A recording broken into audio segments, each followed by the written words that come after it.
Good day, sir. I am John Ripakot, and now this is the tutorial sa kung saan pag-install ang React. So first, dito sa atong browser, i-search lang sa nato ang Node.js para ato ang i-download. So, diri sir is makita nato kung saan ang mga version nato ang i-download. So, ako ang gipili is kaniyang version.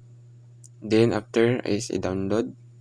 Then pili lang gihapon kung unsa nga PC imong gamit. Then after ni sir is since kay naka-download ako Node.js is mag-add na ta sa CMD.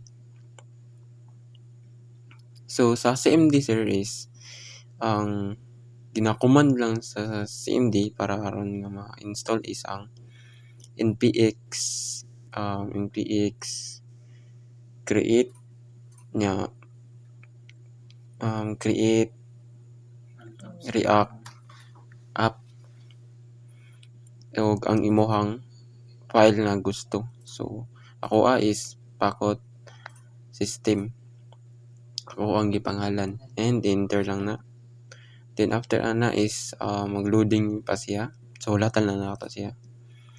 Then after ana, so since dugay man siya loading, so ako lang sa ikat, din ako lang ibalik pag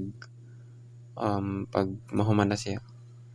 So now after ani is mag-ulat gilang gihapon ta sa mga ma-install o ma-complete siya install. So after ani is mao na ni siya makita sa to ang CMD.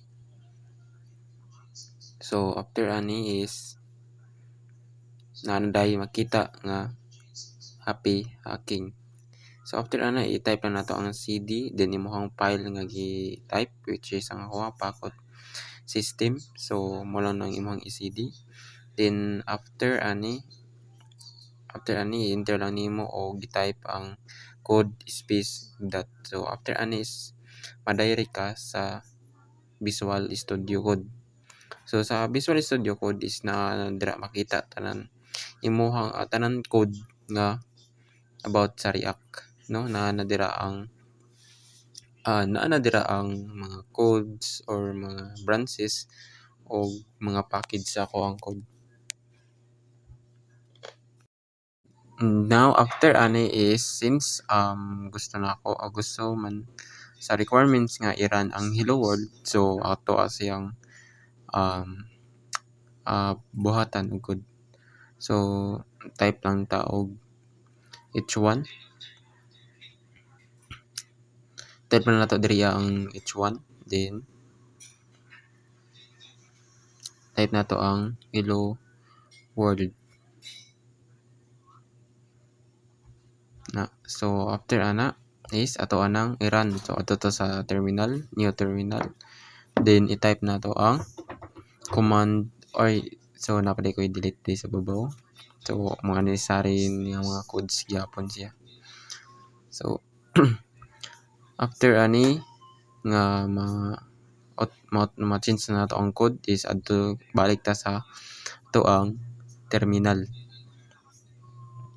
So ang Hello World is mo gid ni siya to ang output if ato ang i-run ni nga code after nato ma-run. So now sa terminal i-type ang command npm start. So mo gid natong i-type npm start aron nga ma-direct siya sa localhost.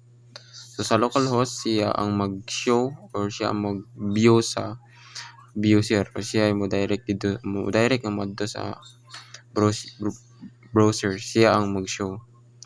So same ani nga akong giparan. So running pa siya sa localhost. And now nakita nato ang output nga Hello World, no? So kung kaning Hello World, kung wala na ato gi-change tong code diri sa VS Code, diri ang mura nato, ang mo-show ato is ang React nga magtuyok-tuyok.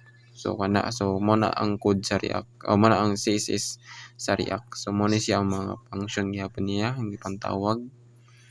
So, mao lang 'to sir ang tutorial unsaon pag-install sa React. So, salamat.